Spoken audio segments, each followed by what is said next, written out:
Finally हम लोग के पास आज से लेकर यूपीपीएससी प्रीलिम्स एग्ज़ाम तक सिर्फ और सिर्फ 75 दिन बचे हैं। अगर आप इन 75 दिनों को अच्छे से यूटिलाइज़ कर ले जाते हैं तो आपको ये एग्ज़ाम क्लियर करने से कोई भी नहीं रोक सकता है। बट अगर आप इसमें लापरवाही करते हो, आपको लगता है कि नहीं अभी 60 डेज़ और प्लान आने दो, मैं 50 डेज़ में पढ़ लूँगा या मैं 30 डेज़ में पढ़ लूँगी, तो फिर आप बहुत ही गलत ट्रैक पे चल रहे हैं। फिर आप इस बार का यूपीपीएससी का एग्ज़ाम क्लियर करने के बारे में सोचना छोड़ दीजिए। तो आज मैं आपसे बात करने वाली हूँ लास्ट 75 डेज़ प्लानर के बारे में, जिसमें मैंने सब कुछ कवर किया है, चाहे फिर आपका वो GS1 का टॉपिक हो या GS2 यानी CSAT का टॉपिक हो। साथ ही साथ जो अदर भी चीज़ें हैं मैंने उनको भी इसमें कंप्लीट किया है। तो अगर आप इस प्लान को अच्छे तरीके से फॉलो करते हैं तो आप आराम से इस बार का जो प्रीलिम्स है वो क्लियर कर सकते हैं। तो ये जैसा कि आप देख सकते हैं कि मैंने पूरा प्लान बनाया हुआ है डे वाइज। आपको डेली क्या क्या करना है ये आपको मैंने लिख के दे दिया है। अब आपको कैसे करना है इसके बारे में मैंने आपको लास्ट वीडियो में पढ़ाया था। तो अगर आपने वो वीडियो नहीं देखा है तो डिस्क्रिप्शन बॉक्स में मैं उसकी लिंक दे दूँगी, आप जाके उसको देख सकते हैं। साथ ही साथ किस सोर्सेज से आपको पढ़ना है मैंने लास्ट वीडियो में बताया था, बट मैंने आपको इसमें भी कवर कर दिया है। और आपको करंट अफेयर्स कैसे कंप्लीट करना है वो भी मैंने लास्ट वीडियो में बताया था, बट मैंने आपको इसमें पेजेस वाइज भी बता दिया है कि आपको कब कितने पेजेस पढ़ने हैं। तो इससे क्या होगा कि इससे आप आराम से चीज़ों को पढ़ सकेंगे, आपको पता है आपको क्या पढ़ना है। देखिए, अगर आप यूपीपीसीएस के लिए वाकई में सीरियस हैं तो आपको आज ही से प्लान फॉलो करना शुरू कर देना चाहिए। और आपको ये पता होना चाहिए कि आपको क्या पढ़ना है और क्या नहीं पढ़ना है, क्योंकि जब हमको ये पता चल जाता है कि क्या पढ़ना है और क्या नहीं पढ़ना है तो इससे जो हमारी जर्नी है वो बहुत काफ़ी हद तक आसान हो जाती है। तो आज के वीडियो में मैं अगले 75 दिन में किस तरह से प्लान को फॉलो करने वाली हूँ तो ये मैं आपके साथ डिस्कस करने वाली हूँ। तो अगर आपने अपना प्लान बना लिया है तो सो गुड, आप उसी के हिसाब से चलो। बट अगर आपको लगता है कि नहीं आपको एक डेली प्लानर की नीड है तो आप इस वीडियो को देख सकते हो, लेकिन आपको लास्ट तक इस वीडियो को देखना है, क्योंकि आप खाली PDF देख के सोचो कि आपको ये समझ में आ जाएगा आपको कैसे करना है तो इतना आपके तो वो थोड़ा आपके लिए डिफ़िकल्ट हो जाएगा। बट अगर आप ये 5-10 मिनट का वीडियो देख लेते हो उसके बाद आप PDF को रिफ़र करते हो तो फिर आपके लिए ये समझना आसान हो जाएगा कि कब आपको कैसे पढ़ना है। और इसका एक सिंपल तरीका है कि आप इस PDF को मैं अपने टेलीग्राम चैनल पे शेयर कर दूंगी, तो आप टेलीग्राम पे जाके उसको ज्वाइन करके इसको डाउनलोड कर लीजिए। आप साथ ही साथ इसका प्रिंट आउट भी निकाल लीजिए। प्रिंट निकालने के बाद आप चाहे जहाँ पे बैठते हैं वहाँ पे टेबल पे या आप टेबल के सामने वाली वॉल पे इसको पेस्ट कर सकते हैं, जिससे आपको पता रहे कि आपको डेली किस हिसाब से अपने शेड्यूल को फॉलो करना है। तो सबसे पहले हम देख लेते हैं कि हमने इसमें कवर क्या क्या किया है। हम इसमें डेट और डे वाइज चलेंगे, जो कि शुरू होगा आज से, यानी 12 अगस्त से आपको इस प्लान को फॉलो करना है, जिसमें आप GS में जो आपके टॉपिक्स होते हैं जैसे लाइक आपका हो गया modern history, Asian history, medieval history, polity, geography, economy, environment, UP special, current affairs, सब चीज़ों को आपको पढ़ना रहता है। तो मैंने इन सबको इसमें कवर किया है। तो आपको डेली क्या क्या पढ़ना है, तो डेली आपको एक GS का सब्जेक्ट पढ़ना है जो कि मैंने टॉपिक वाइज बताया हुआ है। कहाँ से पढ़ना है ये भी मैंने इसमें बताया हुआ है। और साथ ही साथ करंट अफेयर्स को आपको कैसे लेके चलना है ये भी मैंने आपको बताया हुआ है।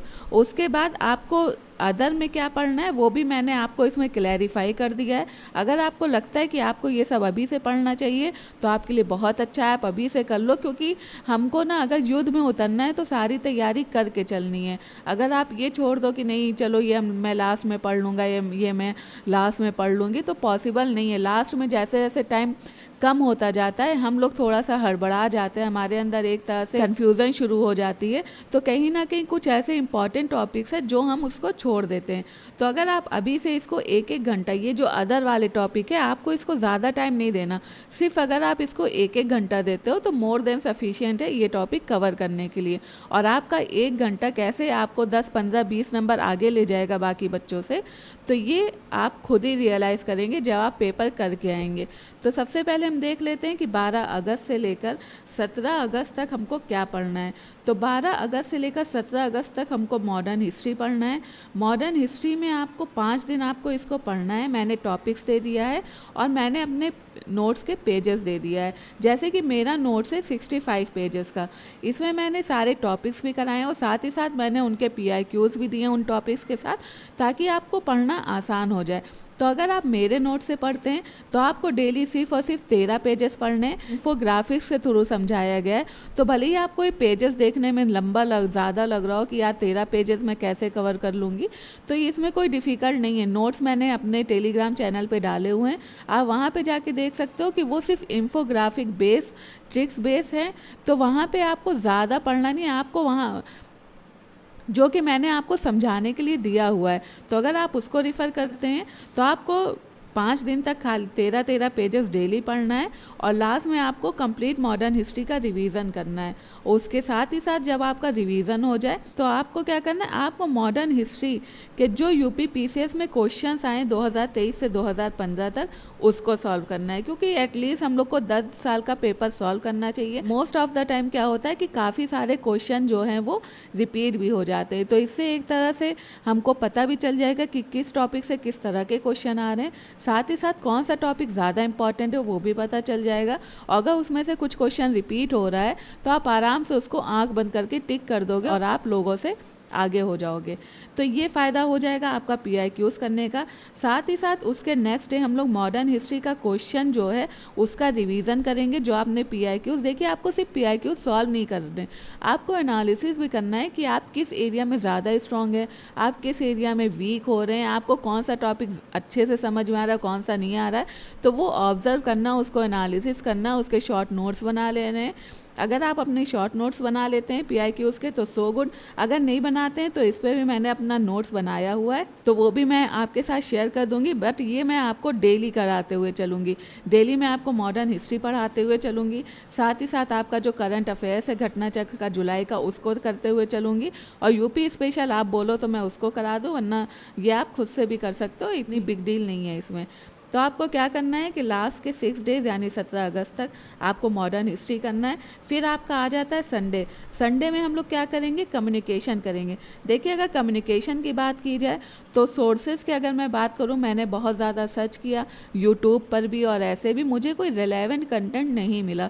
तो फिर मैंने क्या किया, मैंने सोचा क्यों ना मैं उसका अपना खुद का नोट्स बना लूँ। इसके लिए मैंने क्या किया, मैंने कम्युनिकेशंस के जो इंपॉर्टेंट टॉपिक्स हैं उनको उठाए, साथ ही साथ जो ऐसे टॉपिक्स जो अल्टरनेट आ ही जाते हैं कुछ एग्ज़ाम में, और उसके साथ ही साथ जो इसके PIQs हैं उनके मैंने टॉपिक्स उठाए और उन सबको मैंने अपने नोट्स पे कर दिया है। तो इसके लिए अगर मैं बोलूँ तो बेस्ट सोर्स आपके लिए मेरे नोट्स ही रहेंगे। बट अगर आपको लगता है कि आपको कुछ और फॉलो करना चाहिए तो आप वो भी कर सकते हैं, इसमें कोई इशू नहीं है। बस आपको सिर्फ एक बात पता होनी चाहिए कि आपको एग्ज़ाम हर हाल में क्लियर करना है। फिर चाहे आप मेरे नोट से करो, अपने नोट से करो या किसी और नोट से करो, तो ये आपके ऊपर डिपेंड करता है। नेक्स्ट हमारा हो जाता है 19 अगस्त से लेकर हम लोग पढ़ेंगे मिडीवल हिस्ट्री को। मिडीवल हिस्ट्री को हम लोग कब तक पढ़ने वाले हैं, मिडीवल हिस्ट्री को हम लोग पढ़ने वाले हैं 22 अगस्त तक। 22 अगस्त तक हम लोग मिडीवल हिस्ट्री को कंप्लीट कर लेंगे। बट आपको मैं एक बार बताते चलूँ कि अभी मैं सिर्फ GS पेपर के बारे में बता रही हूँ आपको, बाकी जो करंट अफेयर्स है ये आपको मैं इसके बाद बताऊँगी। तो आपको मिडीवल हिस्ट्री पढ़ना है, इसका भी सेम यही पैटर्न होगा। पहले आपको 2023 से 2015 तक मिडीवल हिस्ट्री के जितने क्वेश्चन हैं उसको सॉल्व करना है। फिर उसके बाद आपको 2023 से 2012 तक मैंने अपने नोट्स में PIQs को कवर किया है, तो आप उसको कर सकते हो, वरना आप चाहो तो 2015 तक ही उसको रिवीजन कर सकते हो। फिर आपका 23 अगस्त से लेकर आपका 26 अगस्त तक हो जाएगा एशियंट हिस्ट्री। इसमें भी मैंने अपने नोट्स के हिसाब से दिया हुआ है और बाकी मैंने जो इम्पॉर्टेंट टॉपिक्स है जो आपके एग्ज़ाम में आता है वो भी मैंने दिया हुआ है। तो अगर आप इन टॉपिक्स को खुद से भी पढ़ लेते हो, अपने नोट से भी पढ़ लेते हो तो सो गुड।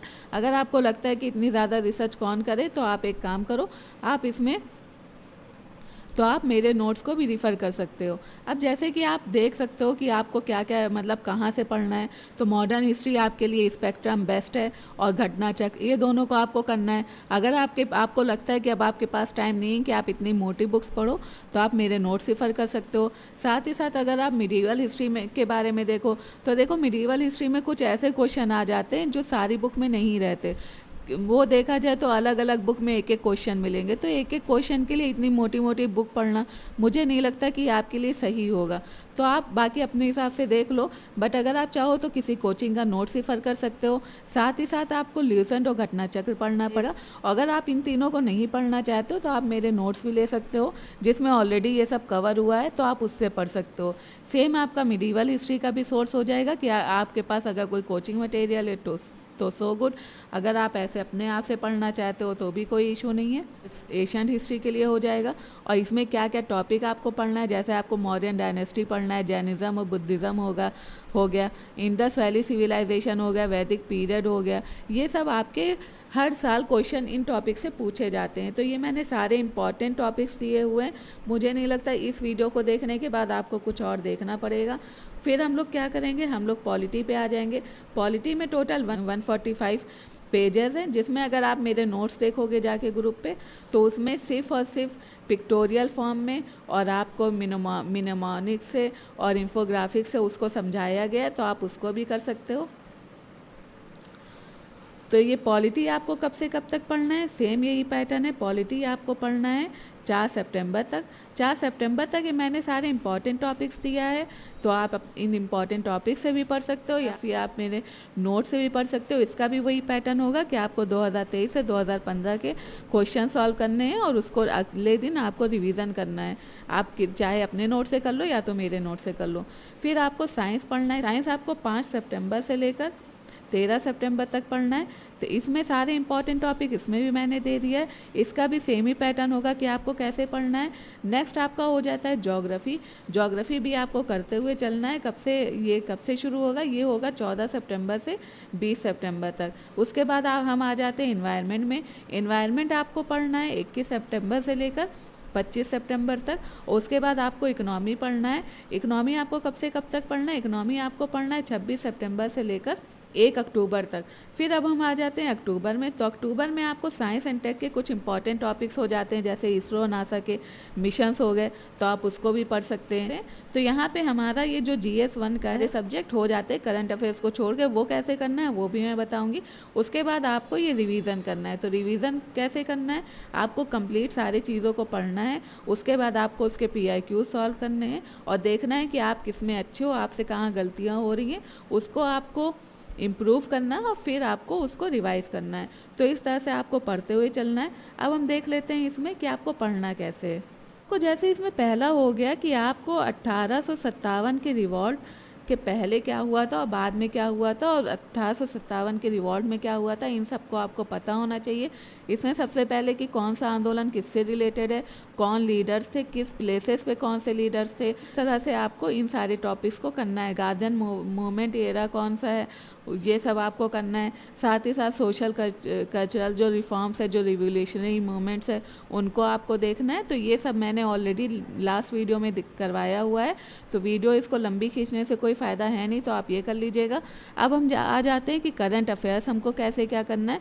तो करंट अफेयर्स में आपको क्या करना है, आपको मंथली वाइज अभी करंट अफेयर्स करना है, जब तक कि आई दृष्टि की ईयरली UP PCS वाली बुक नहीं आ जाती है। आपको सबसे पहले घटना चक्र की जो मंथली मैगजीन आती है, तो आपको लेना है जुलाई मंथ, जिसमें टोटल 124 पेज है और इसमें आपको डेली 24 पेज पढ़ना है। अब आप सोचोगे कि 24 पेज तो बहुत ज़्यादा हो जाएंगे, तो देखिए इसमें आपका मेंस और प्रीलिम्स दोनों से रिलेटेड न्यूज़ आती है, तो आपको सिर्फ और सिर्फ इससे प्रीलिम्स से पढ़ना है। तो मुश्किल से 2-3 पेज में आपके 5-6 लाइन निकलती है। तो 24 पेज मुझे नहीं लगता कि आपके लिए बहुत ज़्यादा है। आप एक बार उसको पढ़ के देखो, अगर आपको नहीं समझ में आता है तो आप बताइएगा, नेक्स्ट वीडियो मैं उसी पे बना दूंगी कि किस तरह से आपको मंथली करंट अफेयर्स को कवर करना है। तो इस तरह आप डेली 24 पेजेस ले सकते हैं। ये कब से कब तक, ये सब आपको 5 दिन तक करना है। फिर आपका हो जाएगा घटना चक्र जून, जिसमें टोटल 122 पेजेस हैं, इसमें भी आपको टोटल 24 पेजेस करने हैं। उसके बाद 5 दिन के बाद हम लोग लेंगे मई का करंट अफेयर, जिसमें टोटल 122 दिन है, इसमें भी आपको 24 पेजेस करना है। फिर हम आ जाएंगे 5 दिन के बाद अप्रैल में 81 पेजेस हैं, जिसमें आपको डेली 20 पेजेस करना है। फिर आपका हो जाएगा मार्च में टोटल 97 पेजेस है, जिसमें आपको डेली 23 पेजेस करना है। उसके बाद हम आ जाते हैं फरवरी, तो फरवरी में टोटल है आपका 81 पेजेस, जिसमें आपको 20 पेजेस करना है। उसके बाद हम क्या करेंगे, उसके बाद हमको अगस्त महीने का देखना है। तो जब तक ये हमारा कवर होगा, मान लीजिए आपका ये कवर हो जाता है 10 सितंबर में फरवरी तक का करंट अफेयर्स। तो तब तक आपकी अगस्त की घटना चक्र की करंट अफेयर्स मैगजीन आ जाएगी। तो उसमें अभी पेजेस तो पता है नहीं क्योंकि अभी अगस्त चल ही रहा है, वो सितंबर में आएगा। तो आप उस हिसाब से इसको डिवाइड कर लीजिएगा कि आपको किस तरह से 5 दिन में अगस्त के करंट अफेयर्स को कंप्लीट करना है। नेक्स्ट उसके बाद हम देख लेते हैं कि जैसे आप लोग ने एग्ज़ाम आपका 17 मार्च में होने वाला था, बट वो पोस्टपोन हो गया। लेकिन जो घटना चक्र की आय दृष्टि है ईयरली वाली, वो आ गई थी। तो उसमें बहुत से लोगों ने जो जैन तक की कंप्लीट थी उसको लिया था, बहुत से लोगों ने फैब तक की कंप्लीट थी उसको लिया था। तो मैंने इसीलिए फैब का ऊपर कवर कर दिया है। अगर आपके पास फैब तक की है तो आपको करंट अफेयर सिर्फ मार्च तक का करना है। बाकी आपको इसमें टोटल 216 पेजेस हैं, तो आपको डेली 20 पेजेस इसके पढ़ते जाने हैं 10-12 दिनों तक। और अगर आपके पास जनवरी तक की है तो आप फैब की जो मंथली करंट अफेयर्स मैगजीन हो उसको पढ़ लीजिए। और ये करने के बाद आपको इसको पढ़ना है 27 सितंबर तक विद रिवीजन के साथ। फिर उसके बाद आपको जितना भी आपने अभी तक करंट अफेयर्स पढ़ा है उसको रिवीजन कर लीजिए, चाहे तो उसके शॉर्ट नोट्स बना लीजिए तो आपके लिए और अच्छा है। देन हम देखेंगे कि फिर आपकी अक्टूबर में या लास्ट सितंबर में आपकी आय दृष्टि की मैगजीन आ ही जाएगी। तो जैसे ही आपकी आय दृष्टि की मैगजीन आ जाती है तो ये मान के चलिए कि वो आपकी सितंबर 2023 से सितंबर 2024 तक आएगी। तो आप आराम से उसको कवर कर सकते हैं। डेली आप चाहो तो 20 पेजेस पढ़ सकते हो, जो भी उसमें पेजेस होंगे आप उस हिसाब से इसको डिवाइड कर सकते हो। वैसे आपके मोस्टली अगर देखा जाए तो 300 या 250 के अंदर ही आपके पेजेस उसके आएंगे। तो आप उस तरह से उसको डेली बेसिस पे डिवाइड कर लीजिएगा। और ये आपको करते हुए चलना है लास्ट एग्ज़ाम के दिन तक, कि लास्ट एग्ज़ाम तक आपको उसको पढ़ते हुए चलना, उसको रिवाइज़ करते हुए चलना है। क्योंकि ऑलरेडी जो हमने पहले करंट अफेयर्स पढ़ा था उसको हमने रिवाइज़ कर ही लिया था। अब हम देख लेते हैं कि अदर में हमको क्या करना है। तो अदर में आप चाहो तो आप यूपी स्पेशल पढ़ सकते हो, वरना आप चाहो तो आप कुछ और भी कंसीडर कर सकते हो। इसके लिए जो बुक आती है वो राकेश सारस्वत सर की आती है, जो कि मेंस के पॉइंट ऑफ व्यू से भी इम्पॉर्टेंट हो। उसमें प्रीलिम्स के लिए भी काफ़ी ऐसे फैक्ट्स हैं जो प्रीलिम्स के लिए डायरेक्ट दिए हुए हैं, तो आप उसको भी देख सकते हो। वरना आप चाहो तो आप इसमें सिर्फ और सिर्फ घटना चक्र कर लो तो मोर देन सफिशिएंट होगा यूपी स्पेशल के क्वेश्चन को करने के लिए। तो आपको इसको 12 अगस्त से लेकर 21 अगस्त तक करना है। इसमें आपको यूपी स्पेशल पहले पढ़ना है, उसके बाद फिर आपको उसके PIQ सॉल्व करने। PIQ सॉल्व करने के बाद उसको देखना है कि आपकी कहाँ पे गलती हो रही, फिर उसको आपको नोट्स बनाना और रिवाइज करना है। सेम इसी तरह फिर हम आ जाते हैं 24 अगस्त पे। 24 अगस्त में हम लोग देखेंगे CSAT हिंदी को। अब हिंदी को करने का सबसे अच्छा तरीका है कि हम लोग को पता है कि टॉपिक्स क्या क्या आते हैं, उन टॉपिक्स को पढ़ने से अच्छा है कि आप उसके PIQs उठा लीजिए और जो से टॉपिक्स हर साल पूछे जा रहे हैं आप उसको करिए और उनके PIQs करिए। तो इस तरह से आपका हिंदी भी रिवाइज हो जाएगा। CSAT पढ़ने का सबसे अच्छा तरीका है PIQs को सॉल्व करना। देन हम आ जाते हैं इंग्लिश CSAT पे, हमको इसको पढ़ना है। फिर हम पढ़ेंगे कम्युनिकेशन, जो कि मैंने आपको अपने नोट्स का बताया ही हुआ था। तो कम्युनिकेशन आप उसको पढ़ सकते हैं, नोट से पढ़ सकते हैं मेरे साथ ही साथ जो PIQs हैं आप उसको भी सॉल्व करके देख लीजिए। आप सबसे अच्छा तरीका है कि आपको अगर पता करना हो कि कौन सा सोर्स आपके लिए इम्पॉर्टेंट है, किस सोर्स से आपको पढ़ना चाहिए, तो आप उस सोर्स का कोई भी एक टॉपिक पढ़ के बाकी के जो PIQs हैं उनको सॉल्व करने की कोशिश करिए। अगर वो सॉल्व हो रहा है तो इसका मतलब ये है कि आप एकदम सही ट्रैक पे हैं, आप एकदम सही सोर्स से पढ़ लें। तो आपको इस तरह से कम्युनिकेशन का करना है।